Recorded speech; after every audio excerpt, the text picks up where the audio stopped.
What is your OSPEEP? I've got to get the hell out of here right now. Story? A 500-pound hog got loose at the state fair and started charging right at me. I've never run so fast in my life. People think pigs are cute or silly, but a mother sow can remove limbs. I was solo camping in the woods during a phase where I wanted to be a survival expert. I hiked out, miles from any roads or building, built a shelter, and then hiked back the way I came. Less than a mile away from my camp, I found a dead coyote, decapitated, gutted, and laid out like a sacrifice or something. The eyes were gouged out, and it was strung across a big, flat rock. A rock which I used as a marker on the way in, so I know it hadn't been there a day before. I ran out of there as fast as I could, knife at the ready, probably 10 miles back to my house. I still have no idea who would have done it, but I know I didn't want to run into them in the woods alone.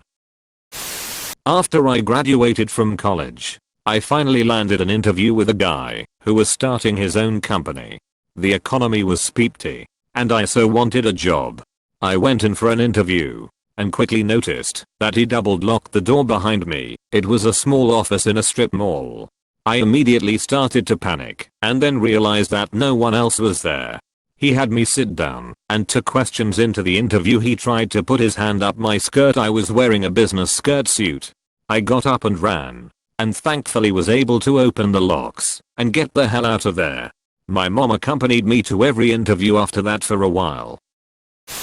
I worked for an agency that helps people do their daily tasks for home healthcare.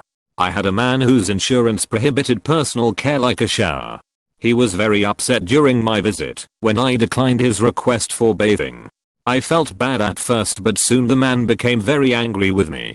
He accused me of all kinds of things and started pacing around room to room like he was looking for something. Between that and his spit/yelling rage, I slipped out of the house and drove to a safer place. I reported the incident to my employer and later found out that this person is a sex offender who had previously raped another woman. Who knows what he was planning that day? Maybe nothing, but I'm glad I left. My friend and I met at Waffle House for lunch. A guy came into the restaurant looking for a piece of paper that he had accidentally left on a table. The waitress didn't know where the paper was located and might have thrown it away. The guy got upset, saying the paper was important and he was going home to get his gun stored under his mattress. My friend and I quickly paid our check and got the heck out of the restaurant. I was driving north on I-65 in the middle of Indiana. The sky was getting dark. The wind was picking up. It started hailing. I turned on the radio to hear that a tornado was nearby. I determined it was behind me, going from southwest into any and about to cross over the interstate. Other cars were driving slow or pulling over because of the rain and hail. I was hauling ass to get away from there. When I was 17, I met with a 23-year-old guy for a mall date. Can't remember his name for the life of me. I had just gotten out of a horrible relationship and was trying to distract myself. We had dinner, and when the waiter brought the check, the guy told me he had forgotten his wallet in his car and that if I went with him, he could grab it. I told him it was fine and paid for the meal myself. We went into a couple shops, but he kept asking me questions about my ex-boyfriend. Also, he mentioned that he had been in jail but wouldn't tell me what for, and I was nervous. Then things came to a head when he kept saying, "Hey, just come to my car for a second please, let's listen to music," and kept getting increasingly anxious every time I declined. I was so scared.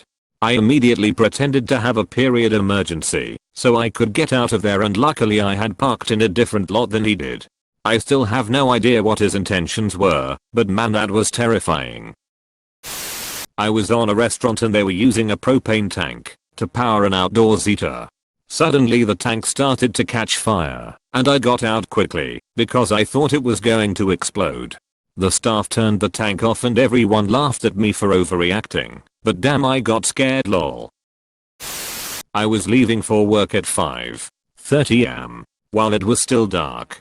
I locked the inside door handle and walked out the door, pulling the door close behind me. As I turned around, to walk off the porch toward my car. I saw 4 men jump out of a van and start coming toward me. The street was otherwise empty. My heart was pounding, and I felt panic start as I was digging in my big, messy purse for my keys to unlock the door and get back in my house. The whole time, I'm just thinking they are going to grab me, shove me in the van, and rape/kill me. I was able to get back in my house before they made it to me, but it scared the speep out of me. Turns out they were immigrations officers looking for someone who used to live in our house, and that is standard practice for them if they think the suspect will run. My husband and I were heading out of town. We saw a guy on the side of the highway pacing under the overpass. I asked my husband to take the exit and go over the overpass and take the next exit to continue on the highway. The second we took the exit, the guy jumped in front of a semi and killed himself. He was a freshman in college. The semi driver was 72 years old and 3 weeks away from retiring. I cannot imagine what the driver's going through. When I was in high school early 80s, I saw a lot of heavy metal bands. I had a friend who could always get us backstage after the show. So Anvil played, and we went backstage. All of a sudden the lead singer said, "Okay, all the girls take off your clothes or get out." I got out. The rest of the girls stayed. Bad diesel fire at work. I saw the fireball billowing toward me, so I jumped in a pit. The fireball blew over me, and when it retreated, I got the hell out of Dodge. I got some gnarly 3rd-degree burns, but I survived. Undefined. WTF, do you work in Boza's castle? Just a plumber working to get his lady back. I woke up one Friday in a hotel and the internet was down. I went to the hotel lobby to see what was up and saw scenes of chaos on the TV. A crowd had started to gather to watch, including the hotel staff. One employee told me the government had shut down the internet to test it. The scenes on the TV were of violent protests beginning all over Egypt as people made their first push to occupy Tahrir Square. It was January 25th, 2011, and I was in Benghazi, Libya, without my US passport. Needless to say, I spent my energy over the next few days trying to get out of the country. I was able to leave, but many of the people I was working with weren't as lucky. The revolution started in Benghazi less than 2 weeks later. It was surreal watching Anderson Cooper broadcasting live from the hotel I had just been staying in. Ripped my pants while bowling. Incidentally, I was also going commando, and the meats and cheeses were fully exposed. I bowled a frame or two before noticing too. It was a second date. I was driving in the dead of winter in Iowa. I saw this dude fishtailing all over behind me and going faster. Eventually he comes up on my rear, and I try to move over to let him speed through. My gut feeling was right. I just acted too late. He lost traction as he was passing me, and hit me, made me spin out, and I flew into a snowplow. I appreciate the awards, but use your money on something better, please. Undefined. I was in Thailand back in 2010, on the southern islands after a full moon party. My friend and I were talking to 2 girls who invited us to play poker. We went and sat down with 2 German guys and 2 burly Thai guys full of tattoos, and began to play.